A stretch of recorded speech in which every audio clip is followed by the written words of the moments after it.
There's a lot of things I love about working with firefighters, but there's one thing that I cannot stand. And it is when a firefighter admits that they're out of shape and they come back and say something like, I got to think about doing something about this.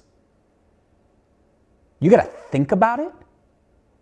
You got to think about it when there are people at home counting on you to walk back in through the front door, when you have a crew that depends on you to perform, when you have a community that looks to you to show up in their worst moments, and you say, I got to think about it.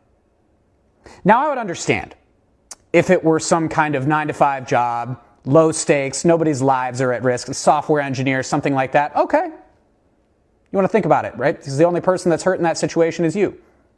But imagine another career where the stakes are as high. Imagine being a doctor or a surgeon and saying something along the lines of like, yeah, I know there are other medical certifications and education that I need, but I just, things that are imperative for me to do this job, but I'm going to think about it. I'm going to think about doing something about it.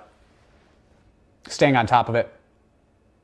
So imagine like the sense of entitlement that it must take to say, yeah, this key integral piece of the job where there's so much at stake for it, to have the ability to just be like, yeah, no, I'm going to think about it. I'm going to think about getting in shape. I'm going to think about doing something about it. Mind you, these might be the same people that wouldn't bat an eyelash at spending $3,000 to $5,000 on a Carnival cruise that's over in a week. But getting in shape, doing something about that, actually living up to a higher standard for yourself, for a higher calling, that's what you have to think about.